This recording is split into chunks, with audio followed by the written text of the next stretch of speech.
جنگل میں کالو کوا اپنی بیوی گوری کے ساتھ رہا کرتا تھا۔ اس کی بیوی اپنی ماما کے گھر گئی ہوئی تھی۔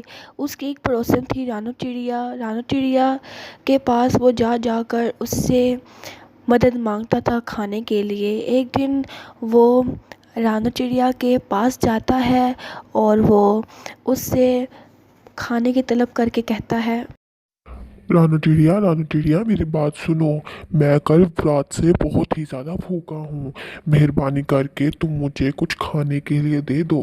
اگر تم مجھے کچھ کھانے کے لیے دو گی تو میں تمہیں دعائیں دوں گا جس طرح میں تمہیں دیتا ہوں۔ دیکھنا تمہیں بہت اچھی اچھی دعائیں دوں گا میں، دیکھنا تم۔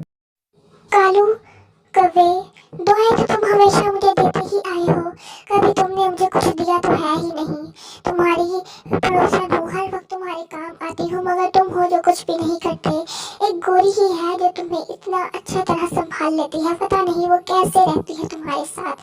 خیر، تم بہت خوش قسمت ہو کہ تمہیں وہ سنبھالتی ہے، تمہارے ساتھ رہتی ہے۔ اچھا، ویسے کل رات سے تو میں بہت زیادہ بھوکی ہوں، میرے پاس تو خود کچھ نہیں ہے کھانے کے لیے۔ میں تو خود تم سے ہی مدد مانگنے آئی تھی، مگر کیا کرے، تم تو خود ہی مدد کے لائق ہو۔ دراصل بات یہ ہے کہ مجھے قحط سالی کا چل رہا ہے اس طرح، خزاں کا موسم تمہیں پتہ تو ہے، کھانے کی کمی بہت زیادہ ہو جاتی ہے، تو اس وجہ سے اب میں تمہیں کیا ہی بتاؤں، میرے پاس کچھ بھی نہیں ہے کھانے کے لیے۔ اگر تمہیں کچھ کھانے کے لیے ہے تو تم بھی مجھے میرے لیے بھی لے آنا، اپنے لیے بھی۔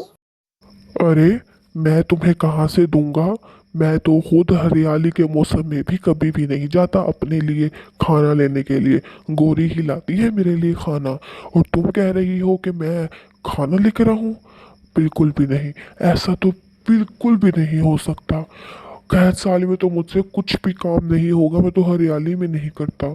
اب گوری مجھ سے ناراض ہو کر اپنی ماما کے گھر گئی ہوئی ہے، تو مجھے بہت ہی زیادہ پریشانی ہو رہی ہے، گھر میں کچھ بھی نہیں ہوتا کھانے کے لیے۔ جب وہ ہوتی ہے تو مجھے کسی بھی چیز کی پریشانی نہیں ہوتی، کیونکہ مجھے پتا ہوتا ہے کہ وہ میرے پاس ہے۔ اب وہ نہیں ہے کیونکہ وہ مجھ سے ناراض ہوئی ہے۔ تو یہ بات ہے، میں بھی کہوں کہ تمہیں کیا ہوا ہے، بڑے پریشان سے رہتے ہو۔ خیر، ہم ٹوری ٹھیا کے پاس جاتے ہیں، ہم اس سے کہیں گے کہ وہ ہمیں کھانا مہیا کرے۔ ویسے تو وہ بہت ہی زیادہ رحم دل بنتی ہے، ہمیں تو کبھی مدد میری ہمیشہ کرتی ہے، تمہاری بھی کر دے گی، لیکن ایک مسئلہ ہے کہ مطلب جا تو سکتے ہیں مگر پھر بھی۔ کیسا مسئلہ ہے اس کو؟ ایسا کون سا مسئلہ ہے جو تم اتنی ہڑبڑا رہی ہو؟ بات یہ ہے کہ وہ نا بہت ہی اچھی ہے، بہت ہی مطلب کہ وہ ظاہر سی بات ہے کہ ہم گناہ تو کرتے ہی ہیں، وہ بھی کرتی ہے، مگر نا وہ صرف اچھے لوگوں کی مدد کرتی ہے، برے لوگوں کو صرف نصیحت ہی کرتی ہے۔ تمہیں تو ابھی نصیحت کے ہی تم قابل ہو، تو تم تو محنت بھی نہیں کرتے۔ وہ صرف ان دونوں میں سے ایک کو نصیحت کرتی ہے اور دوسرے کو کھانے کے لیے دیتی ہے۔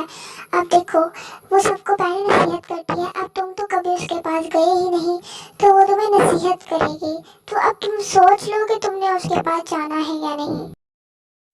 رانو چڑیا کو پتا تھا کہ یہ محنت نہیں کرتا اور گوری سے بہت ہی زیادہ پریشان ہے، تو اس نے اس کو مزہ چکھانے کا فیصلہ کیا، اس کو سبق سکھانے کا فیصلہ کیا تاکہ وہ محنت کش پر آ جائے، ہمیشہ محنت کرے اور حلال کی روٹی کمائے، کبھی بھی چوری نہ کرے، کیونکہ گوری ہمیشہ رانو چڑیا سے ہی اپنے سارے معاملات شیئر کیا کرتی تھی۔ تو اس نے کہا، دیکھو کیا ہوا ہے، تم مجھے بتاؤ، مجھے پتا ہے کہ وہ جیسے بھی ہے وہ میری مدد بھی کرے گی، اب ضروری تو نہیں کہ وہ تمہاری ہی مدد کرے گی، تم بھی زیادہ ہی بن رہی ہو، وہ میری بھی دوست چائے نہیں ہے، لیکن پھر بھی میں ویسے ہی بات کر رہا ہوں، وہ سب کی مدد کرتی ہے، تمہاری بھی کرے گی تو میری کیوں نہیں کرے گی، ظاہر سی باتیں کرے گی۔